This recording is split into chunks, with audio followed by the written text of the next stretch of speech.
নমস্কার বন্ধুরা, আমি রেশমি। মোটিভেশন উইথ রেশমি ইউটিউব চ্যানেলে আপনাদের সবাইকে স্বাগত জানাচ্ছি। ভিডিওটি শুরু করবার আগে একটা ছোট্ট অনুরোধ, ভিডিওটি অবশ্যই সম্পূর্ণ দেখবেন, আর দেখে যদি ভালো লাগে একটি লাইক অবশ্যই দেবেন। আপনার পরিচিতদের মধ্যে ভিডিওটি শেয়ার করে দেবেন, যাতে সকলেই এই ভিডিওটির মাধ্যমে উপকৃত হতে পারেন।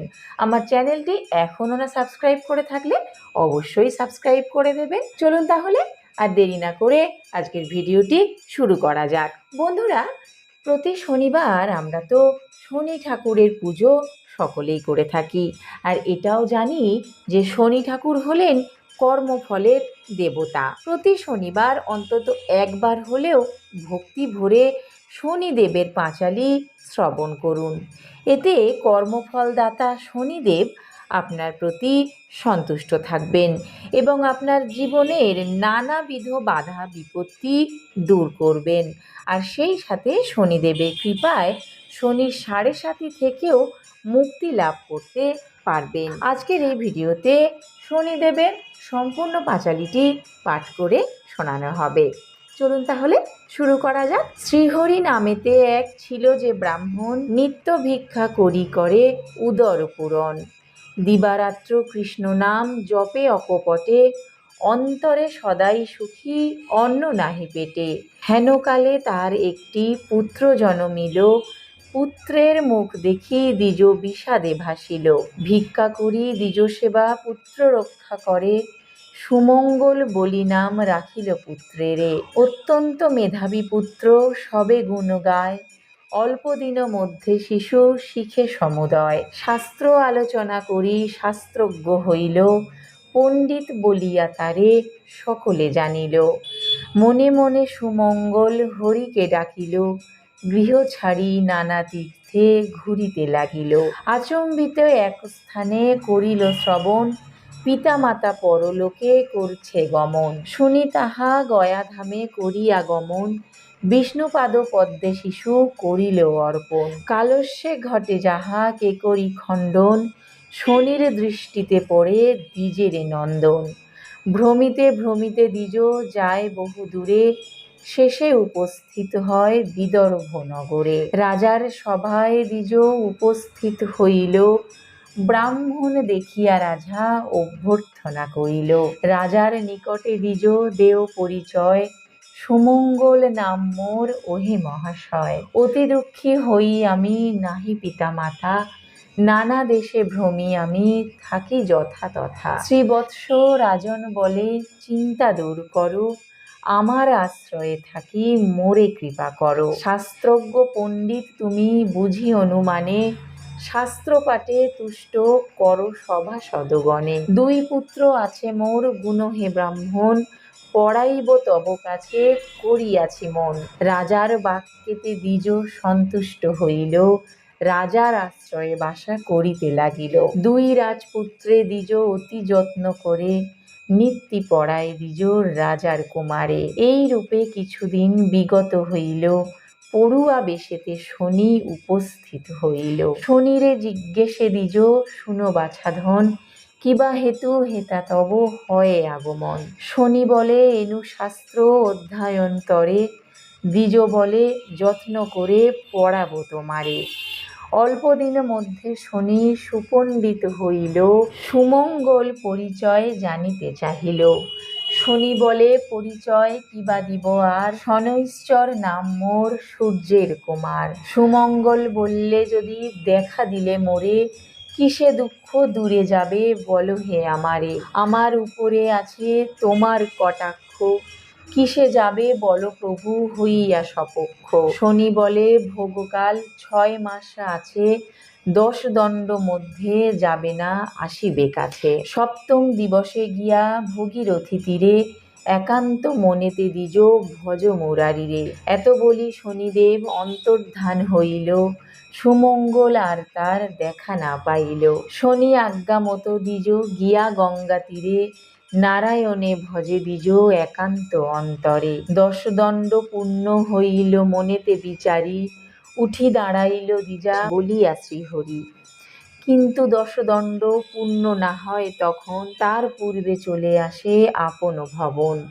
তাহা দেখি শনিদেব কুপিত হইল, দুই রাজপুত্রে শনি হরণ করিল।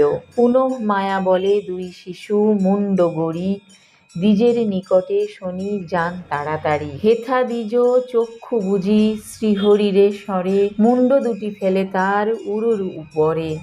হেথা নিদ্রা যোগে রাজা দুঃস্বপ্ন দেখিল, পাত্র মিত্র লয়ে রাজা গঙ্গা তীরে গেল।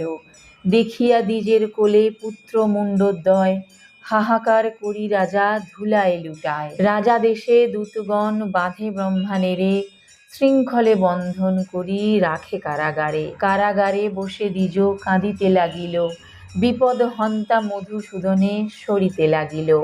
অতঃপর ঘটে এক বিচিত্র ঘটন, দশদণ্ড বেলা পূর্ণ হইল যখন। শোকেতে কাতর রাজা ছিলেন যেখানে, হেনকালে দুই পুত্র আসিল সেখানে। রাজা বলে কোথা ছিলে হৃদয়ের ধন, শয্যা পরে ছিনু পিতা করিয়া শয়ন। পুত্রদের বাক্যে রাজা আশ্চর্য হইল, আদ্য অন্ত কিছু তার বুঝিতে নারিল। ব্রাহ্মণের কথা এবে পড়ে গেল মনে, না বুঝিয়া এত কষ্ট দিনু সে ব্রাহ্মণের। রাজা দেশে দূত গিয়া আনিল বিপ্রেরে, জীর্ণ শীর্ণ কলেবর কাঁদেন কাতরে। বিনয়ে বচনে রাজা করে তার স্তুতি, সব অপরাধ ক্ষমা কর মহামতি। কৃপা করি কর মোর সন্দেহ ভঞ্জন, তব ক্রোড়ে কার মুণ্ড করেছি দর্শন। দ্বিজ বলে মহারাজ কিছুই না জানি, শনি কোপে কষ্ট পাই এই মাত্র মানি। রাজা বলে যদি পাই শনি দর্শন, ষোড়শোপচারে তার করিব পূজন। নৃপবাক্য শুনি দ্বিজ করিল গমন, শনির নিকটে সব করে নিবেদন। শুনিয়া সকল কথা শনিদেব এলো, শনিদেবে দেখি রাজা প্রণাম করিল। রাজা বলে যদি প্রভু এলে কৃপা করে, পূজার বিধান তবে বল প্রভু মোরে। শনি বলে পূজা বিধি শুনো হে রাজন, যে রূপে করিবে মোর পূজা আয়োজন। শুদ্ধ ভাবে শুদ্ধ মনে আমার বাড়িতে, করিবে আমার পূজা একান্ত মনেতে। নীল বস্ত্র কৃষ্ণতিল আর তৈল দিবে, মাসকলাই আর মোষ সংগ্রহ করিবে। কৃষ্ণবর্ণ ঘট এক করিয়া স্থাপন, পঞ্চজাতি ফল ফুলে করিবে অর্চন। এই মোর পূজাবিধি কহিলাম সার, ভক্তি প্রধান যেন কি কহিব আর। পূজা শেষে ভক্তি ভরে করিবে প্রণাম, নবগ্রহ স্তোত্র পাঠে লইবেক নাম। আমার প্রসাদ খাবে করিয়া যতন, সর্বপাপ দূরে যাবে আমার বচন। অভক্তি করিয়া যে বা প্রসাদ খাইবে, অল্প দিনে সমনের ভবন এসে যাবে। আমার পূজায় যে বা করে অনাদর, চিরকাল দুঃখ পেয়ে হইবে কাতর। এই বলে শনিদেব হন অদর্শন, ভক্তি ভরে করে রাজা শনির পূজন। প্রতি শনিবারে পূজা করে নৃপবর, বিপ্রগণে দান দিয়া তুষিল বিস্তর। নৃপপাশে সুমঙ্গল বিদায় লইয়া, শনিদেবে পূজা করে গঙ্গা তীরে গিয়া। এই রূপে পূজা প্রচারিল শনিদেবে, যাহার যেমন সাধ্য সেভাবে পূজিবে। শনির মাহাত্ম্য যতকে বর্ণিতে পারে, কিঞ্চিত রচিত হইল শনিদেবের বরে। সর্বদা শনির পদ থাকে যার মনে, উদ্ধারে বিপদ হতে পড়িলে সমনে। শনির পাঁচালী যে বা রাখিবে ভবনে, কখনো না পড়ে সে বিপদ বন্ধনে। শনি প্রণমিয়া যে বা নিজ কার্যে যায়, সমাদর করি তারে রাজার সভায়। স্কন্দ পুরাণের কথা অন্যথা না হয়, যথাবিধি ব্যাসবাক্য কভু মিথ্যা নয়। শুদ্ধাশুদ্ধ জ্ঞানহীন বলে নিবারণ, ভূমিতে লুটিয়া বন্দি স্নিরচরণ। এত দূরে এই গ্রন্থ সমাপন করি, শনৈশ্চর প্রীতে সব বল হরি হরি। অথ শনিদেবের ব্রত কথা সমাপ্ত হইল। বন্ধুরা, আশা করি ভিডিওটি আপনাদের ভালো লেগেছে। কমেন্টে শনি মহারাজের জয় লিখতে একদম ভুলবেন না। সম্পূর্ণ ভিডিওটি দেখার জন্য অনেক ধন্যবাদ।